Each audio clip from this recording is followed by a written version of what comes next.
hello then, I do hope you're all well. Now is the UK Voluntary Union of Nations now absolutely dead? Well, in PMQs, the leader of the SNP, Ian Blackford, believes so, and he put that to our Prime Minister with no mandate, Rishi Sunak. Thank you, Mr Speaker. I'm sure the whole House will want to join me in welcoming the moderator of the Church of Scotland to our proceedings this afternoon and to thank him for his sermon at St Margaret's this morning. Mr Speaker, this morning the Supreme Court clarified a point of law, but the very point of democracy in this union is now at stake, and democracy will not be denied. Because whether Westminster likes it or not, last year the people of Scotland voted for a Scottish Parliament with a majority and the mandate to deliver an independence referendum. The Prime Minister has every right to oppose independence. He has no right to deny democracy to the people of Scotland. If the Prime Minister keeps blocking that referendum, will he at least be honest and confirm that the very idea that the United Kingdom is a voluntary union of nations is now dead and buried? Well, Mr Speaker, let me start by saying we respect the clear and definitive ruling of the Supreme Court of the United Kingdom. And what I would say to the honourable gentleman, that, firstly, I am looking forward to also seeing the moderator of Scotland tomorrow. And I think that the people of Scotland want us to be working on fixing the major challenges that we collectively face, whether that's the economy, supporting the NHS, or indeed supporting Ukraine. Now is the time for politicians to work together, and that's what this government will do. How patronising to just get up and talk about respecting the ruling of the Supreme Court. Can you imagine if the UK government went to court to try and get a ruling on a referendum to leave the European Union and it was denied by the Supreme Court? Would he have respected it as well? No, of course not. He would have had a fit of the vapours and would have demanded an appeal until he got what he wanted and would have had a proper posh boy strop. And all that drivel about working together nonsense. Talk about rubbing the Scottish people's noses right in it, eh? Rishi, my fellow, you're about as popular as an itchy rash within the undercarriage area up in Scotland, so don't insult the people's intelligence, my good fellow. Ian Blackford.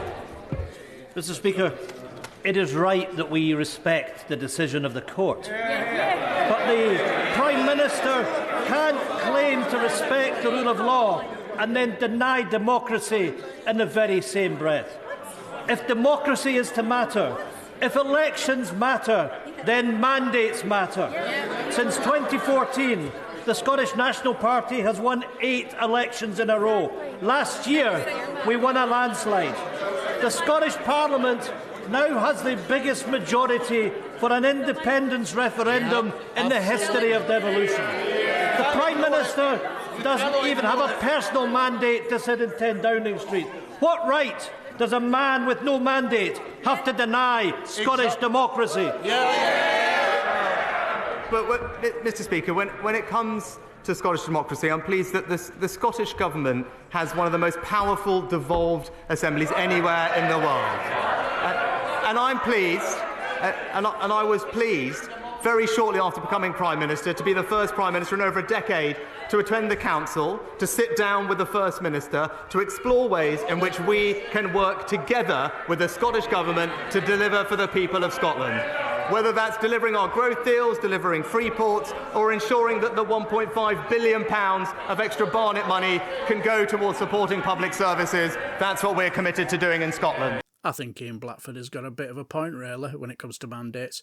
How can a government that doesn't have a mandate dictate to a government that does have a mandate? Or am I missing something? Because it doesn't sound very democratic to me, if I'm honest. The most powerful devolved government line? Now that is patronising, innit? Now imagine if, again, the UK was told the only way to get a referendum was to get cross-party backing, so to speak, from the EU, and they threw that line back at them. Do you think people like Rishi Sunak and Nigel Farage would have said, "Oh yeah, I think you've got a point there"? No, of course not. They would have been demanding their right to self-determination and releases from these shackles that have bound us for far too long. What a set of hypocrites are there. Also, looking forward to working with the devolved government line. Clearly trolling there now, isn't it? Proper taking the rise, isn't it? But anyway, what do you guys think? Is the union well and truly dead? Can it ever be resolved and be settled? For me, I can't see it. I can only see the fight for the right to self-determination becoming more and more stronger. Also, I would also like to know what other options do Scotland have left now to escape the evil overlords of the UK. So yeah, I have a number of subscribers who live in Scotland who will know far more about this than I ever will do. So you guys, leave your comments below, and until the next time, I shall bid you farewell and take care.